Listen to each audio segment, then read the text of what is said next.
¿Qué tal, compañeros? ¿Cómo se encuentran? Es un gusto volverlos a saludar. El día de hoy continuamos con nuestro curso de cómputo cuántico, específicamente nuestros videos de lo que correspondería al primer algoritmo cuántico, el algoritmo de Dodge, que estábamos revisando en nuestro video anterior.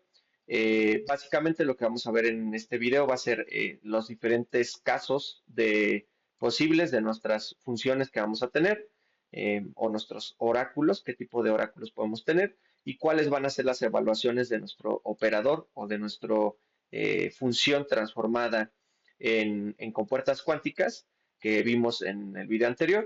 Entonces, bueno, sin más, vámonos directo a la pizarra. Entonces, si ustedes recuerdan del video anterior, básicamente lo que nosotros definimos fue la siguiente idea.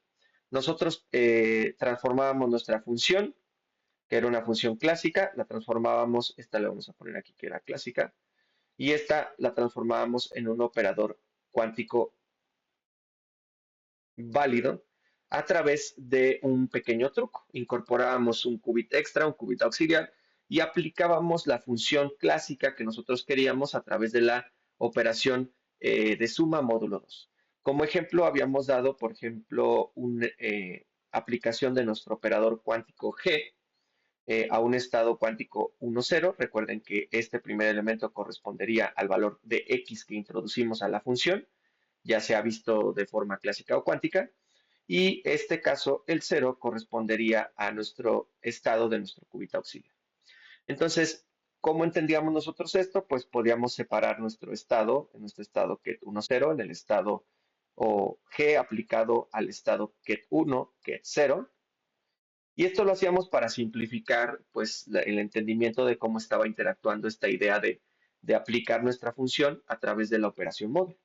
Entonces, básicamente lo que teníamos nosotros a la salida de aplicar este operador G era el mismo valor de X que no cambiaba.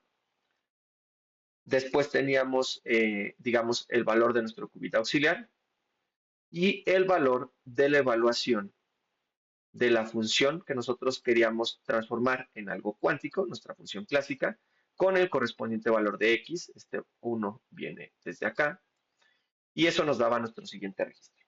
Entonces, para el caso que veíamos en el video anterior, me parece que estábamos hablando de una función identidad, que es de hecho la misma que tenemos en esta parte, esta función de aquí, que a la entrada con un 0 nos mapea un 0 y a la entrada con un 1 nos mapea un 1. ¿Ok? Lo que le metamos de valor de x nos va a dar ese mismo valor a la salida.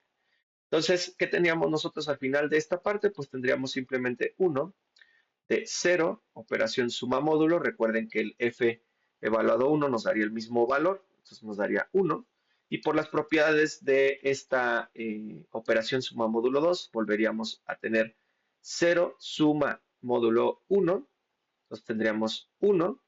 Y esto, bueno, lo podríamos simplificar simplemente poniendo el ket 1. ¿Ok? Entonces, bueno, se me hizo conveniente, ya una vez que entendemos esta parte, pues prácticamente hablar de las cuatro posibilidades o los cuatro posibles oráculos que vamos a tener. Vamos a tener dos funciones balanceadas. Vamos a tener la función que tenemos aquí expresada, que es la 0, 1, o sea, la entrada con 0 con 1. Nos va a dar la salida de la función. Nos va a dar a la salida de la función otra vez 0, 1. Es decir, que cuando entra 0 sale un 0 y cuando entra un 1 sale un 1.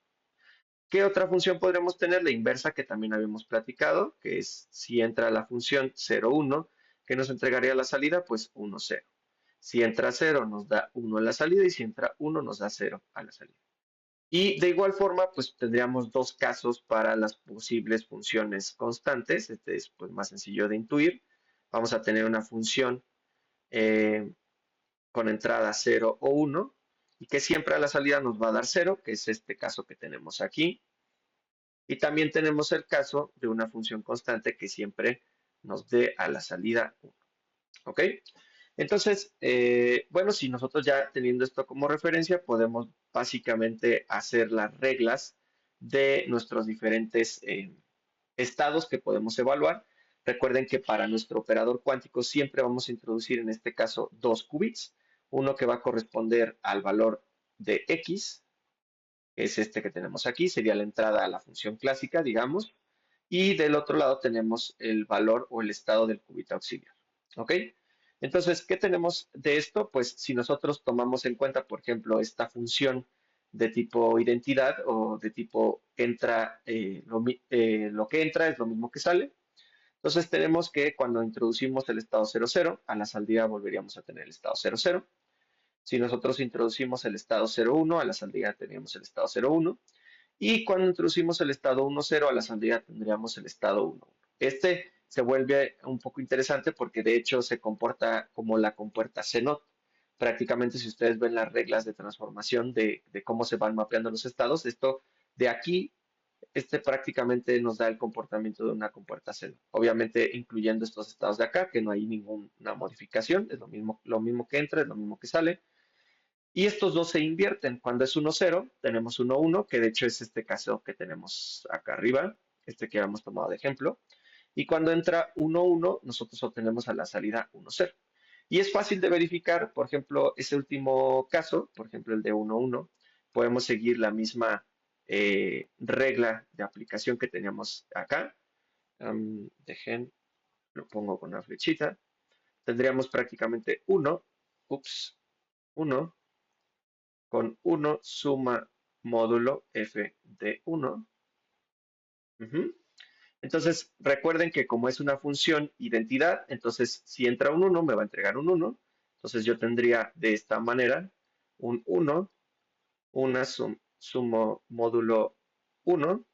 Recuerden que cuando tenemos 1 más suma módulo 1, en ese caso se transforma a un 0, es decir, que ambos valores son iguales. Y tendríamos entonces el estado 1, 0. Este de aquí se va a mapear al estado que sea, por las reglas de esa operación. ¿Ok? Entonces, yo los invito a que ustedes verifiquen, en este caso, las reglas de la función constante a cero, que también es bastante sencillo.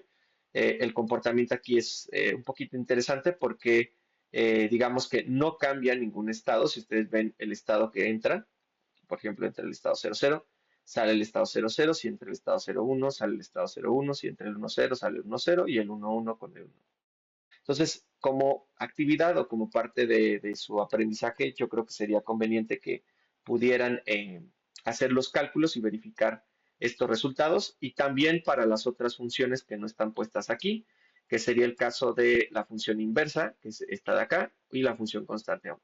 Creo que es un buen ejercicio, no está tan complejo y nos da como un poco la noción de qué es lo que va a seguir.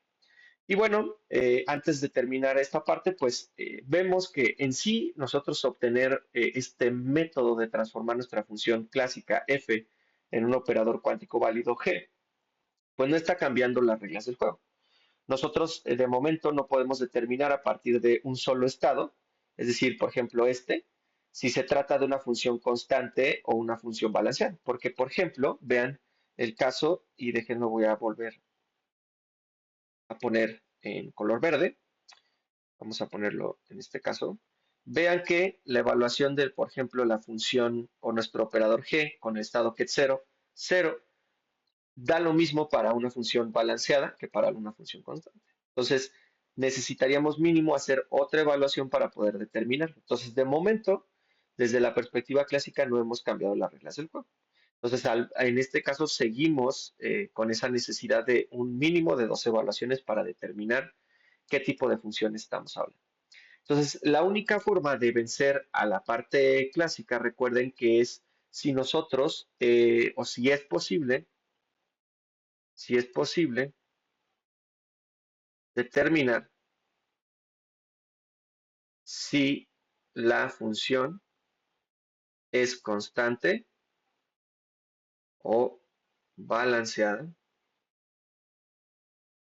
en una sola consulta. ¿Ok? Y esto sería lo importante. Si nosotros podemos hacerlo en una sola consulta. Entonces, resulta que sí va a haber manera. De hecho, bueno, este sería como el caso sencillo que les platicaba. Este es para una entrada, digamos, pero podemos extenderlo y de hecho se extienden en el algoritmo Dodge-Josa para múltiples entradas o una entrada de X de múltiples bits o múltiples qubits. ¿Y el secreto en qué va a estar? Y pues si alguno de ustedes ya está familiarizado con esta idea, pues prácticamente tendríamos nosotros la ventaja a través de la superposición. Y eso es lo que vamos a ver en el siguiente video. En el siguiente video nosotros vamos a tomar como ejemplo ahora esta función de este estilo, que es una función balanceada de tipo inverso, que vamos a tener que a la entrada con un cero nos va a dar a la salida un uno y con la entrada un uno nos va a dar un cero. Pero les puedo adelantar que nuestra ventaja con el algoritmo de Dodge va a ser introducir nuestro estado para la evaluación de nuestra función, recuerden ya transformada a un operador cuántico válido, utilizando un estado en superposición. No va a ser cualquier estado, no, va a ser un estado en específico, pero el secreto va a estar en la superposición. Eso va a ser lo que nos va a dar a nosotros la ventaja. Entonces, yo creo que lo vamos a dejar de momento hasta aquí por este video. Si tienen alguna duda, pregunta, no duden en dejarlo en la caja de comentarios. De igual manera, como siempre les recuerdo, denle like, compartan, suscríbanse, no les cuesta nada, es completamente gratis y ayudan bastante al canal. Y bueno, los espero en el siguiente video. Aprende más, piensa más.